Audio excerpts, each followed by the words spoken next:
निश्चित रूप से मैं भी यही कहूँगा कि अगर उनके पास में कोई फैक्ट है तो उनको सामने लाना चाहिए, और उनकी मंडी में कौन कौन सा माल बिका हुआ है कम से कम नाम तो लोगों की नजर ला के दिखाना चाहिए कि ये लोग जो हैं इनके लिए प्रयास किया गया। उनकी कमज़ोर कड़ियाँ कौन है ये उद्घाटित करने में उनको संकोच क्यों है। जदयू प्रदेश अध्यक्ष जी ने कहा कि झगड़ा जो है वो धनी लुगाई का है और पंडित के बीच में जो है पिटाई हो रही है, खिंचाई हो रही है।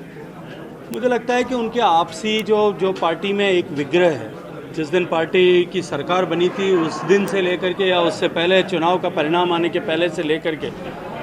जिस तरह का विघटन विग्रह उनकी पार्टी में है, जिस तरह से पार्टी वर्टिकली दो ध्रुवों में स्प्लिट होती हुई दिखाई देती है,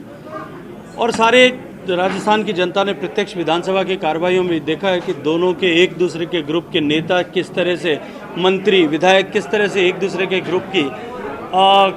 की फजीहत करने के प्रयास कर रहे हैं। बार बार विधायक उनके जिस तरह के स्टेटमेंट्स दे रहे हैं उसको देख करके सभी लोग इस विषय को जानते हैं। मुझे लगता है कि अपनी विफलताओं को छुपाने के लिए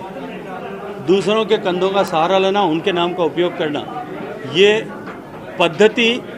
पुरानी हो चुकी है और उसको वो समझ भी चुके हैं। और ये विषय राजस्थान की जनता बहुत गंभीरता के साथ में देख रही है और समय आने पर इसका भी प्रश्न जो है उनसे निश्चित रूप से पूछेगी। सीएम साहब कहते हैं कि मुझे पता है कि कौन कौन लोग हैं, वही डिप्टी सीएम कहते हैं कि मुझे नहीं पता। दोनों के बीच में कंट्राडिक्शन है, मतलब बयानों में और उनके जवाबों में। जैसा मैंने कहा कि केवल बयानों और जवाबों में कॉन्ट्राडिक्शन नहीं है, सभी चीज़ों में कॉन्ट्राडिक्शन है।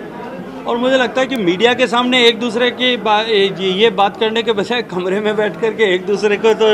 अपनी जानकारी को साझा सरकार में कम से कम मुख्यमंत्री और उप मुख्यमंत्री होने के नाते तो कर ही लेना चाहिए।